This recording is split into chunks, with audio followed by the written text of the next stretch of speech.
In Kenya, the line between journalism and politics is becoming thinner every election cycle.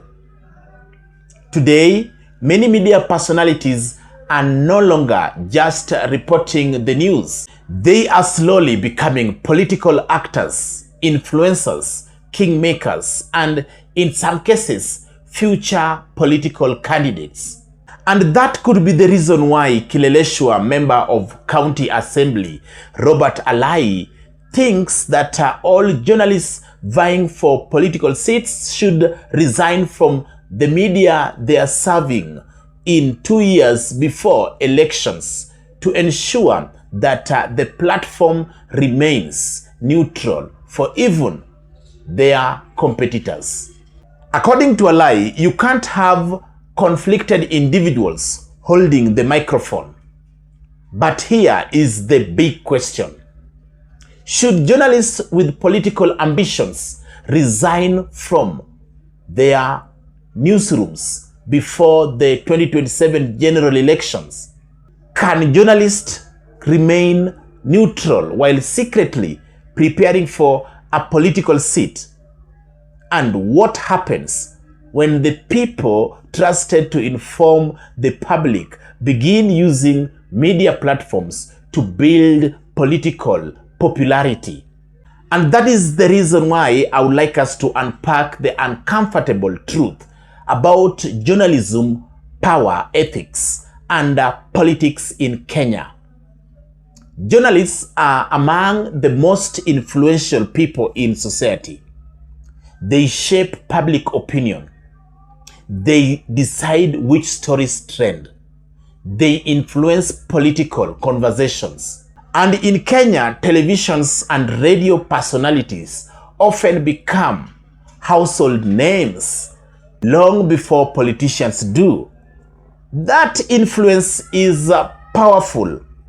A news anchor speaking every night to millions of Kenyans builds trust and emotional connection with the audience. Now imagine if that same journalist is secretly planning to run for MCA, MP, governor, or even presidency in 2027. Would there be a fair competition? Or would every interview, headline, and political analysis become part of a silent campaign strategy? That is where the ethical problem begins. You see, journalism is supposed to serve the public, not personal political interests. And the moment a journalist begins planning a political career, what happens? While he's still working in the media, conflict of interest becomes unavoidable. For example, can a journalist objectively cover politicians they may later join politically? Can they fairly moderate debates involving future opponents? Can they criticize corruption honestly if they hope to receive political endorsements later? Even if the journalist tries to remain professional, ladies and gentlemen, public trust begins to disappear. People start questioning the motives. And once the audience loses trust in journalism, democracy itself suffers. Because journalism depends on credibility. And without trust, media loses its moral authority. One of the biggest dangers is the misuse of the media platforms for political branding. A journalist appears on TV daily. They interview powerful leaders. They become famous nationwide.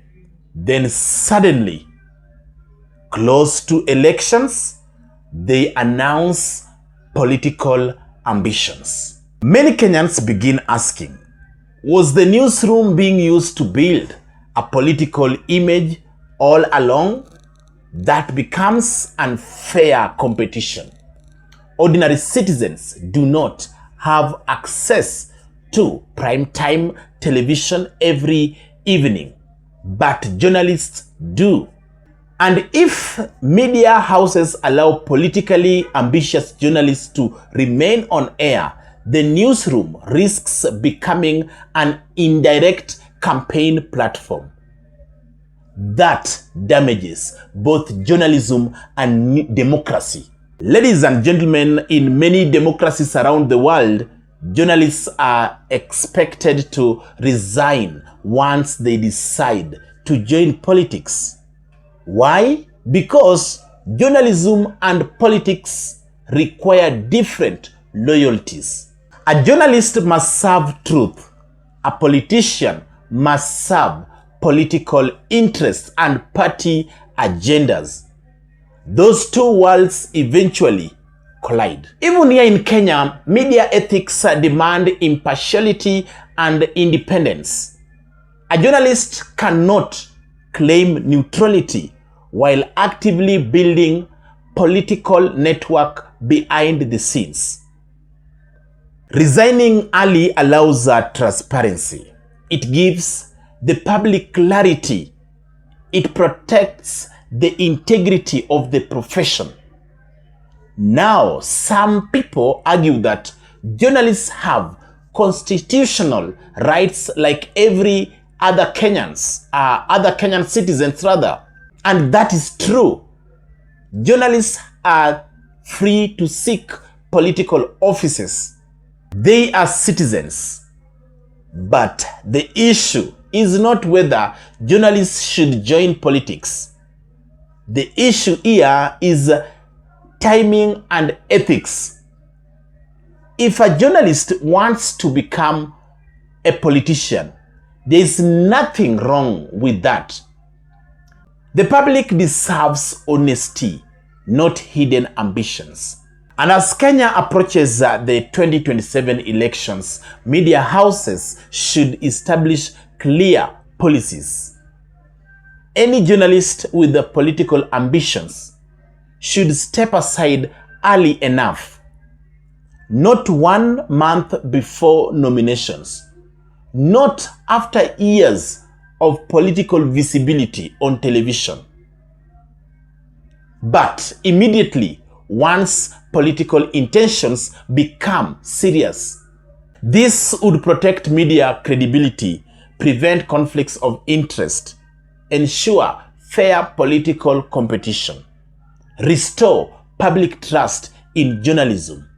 Because once journalism becomes politically compromised, citizens will no longer have any trust in such media platforms. Citizens no longer know who is informing them and who is campaigning.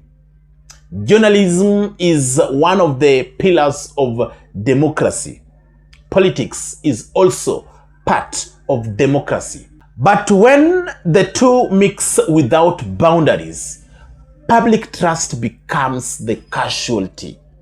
Kenya deserves journalists who are fully committed to truth and politicians who openly declare their ambitions, not hidden campaigns disguised as journalism. So perhaps the real question is not whether journalists should join politics. The real question here is, can journalism remain credible if political ambition stays inside the newsroom? What do you think? Should journalists with political ambitions resign before the 2027 elections? Ladies and gentlemen, share your thoughts in the comments. Don't forget to subscribe and follow us for more deep conversation on politics, media, and society as a whole. I'm Dixon Oro, and see you in the next video. Goodbye for now.